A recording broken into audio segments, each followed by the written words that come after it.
Jadi hari ini adalah hari kedua pelaksanaan vaksinasi di lingkungan SKK Migas, di mana kita sudah masuk ke dosis kedua dan target untuk hari ini adalah sekitar 700 orang. SKK Migas saat ini sudah berkoordinasi dengan Kementerian Kesehatan RI, di mana kita sudah mendapatkan prioritas untuk melaksanakan vaksinasi buat di lingkungan industri hulu migas bagi para K3S dan perusahaan jasa penunjang migas. Di saat yang sama kita juga sudah melaksanakan pengumpulan data dan sudah terkumpul sekitar 67.000 orang data-data pekerja di lingkungan industri hulu migas terdiri dari 12.000 orang di daerah Jakarta dan 55.000 orang di luar dari Jakarta. Rencana pelaksanaan vaksinasinya sendiri akan dilakukan untuk wilayah Jakarta akan dilakukan di sekitar tanggal 26 April. Dan untuk tahap pertama dan setelah itu untuk tahap kedua akan dilakukan di sekitar tanggal 24 Mei. Kenapa kita melakukannya seperti itu? Dengan mempertimbangkan ada dengan ketentuan baru dari pemerintah bahwa jeda antara dosis pertama dengan dosis kedua adalah 28 hari dan selain itu juga mempertimbangkan adanya jeda kegiatan Idul Fitri atau Lebaran. Untuk perubahan setelah pasca vaksinasi terkait dengan kebijakan work in office ataupun WFH, kita akan mengikuti proses yang ada di pemerintah daerah. Saat ini SKK Migas tetap mematuhi ketentuan dari peraturan daerah di mana kita masih ditetapkan 25%.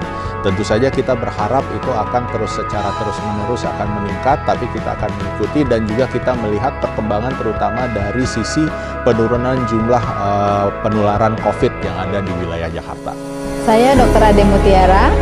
Saya dokter SKK Migas. Untuk pelaksanaan vaksinasi kedua ini, kita kembali menggandeng dokter-dokter dari Fakultas Kedokteran Universitas Indonesia serta medical provider kita untuk tenaga kesehatannya. Alhamdulillah kita telah berhasil melaksanakan vaksinasi hingga dosis kedua.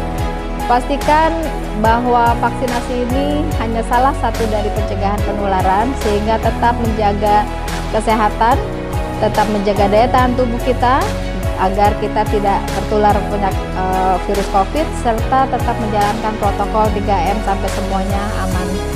Terima kasih. Nama saya Saranita Ninggolan dari Divisi Audit K3S Eksplorasi, Spesialis Pratama Keuangan dan Monetisasi. Harapan saya dengan selesainya vaksin kedua dari SKK Migas ini, semua pegawai SKK Migas dapat melakukan kembali tugas tupoksinya masing-masing dengan maksimal seperti sebelum pandemi ini terjadi. Vaksinasi ini juga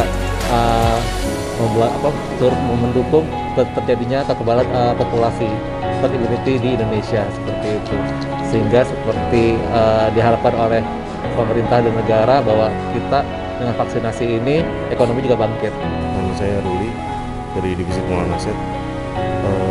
Hari ini SKK Migas melaksanakan vaksin kedua dan harapannya agar SKK Migas terbebas dari COVID-19 dan khususnya untuk rakyat Indonesia dapat diselamatkan dari pandemi COVID-19 ini. Vaksinasi ini adalah program pemerintah yang perlu kita dukung secara bersama-sama. Kini adalah tujuannya salah satunya untuk membantu Indonesia dapat membentuk herd immunity di mana kita bisa mengeradikasi virus corona ini secara tuntas. Mari kita bersama-sama mendukung program vaksinasi ini. Kita menuju hulu migas yang bebas COVID untuk 1 juta barrel. Terima kasih.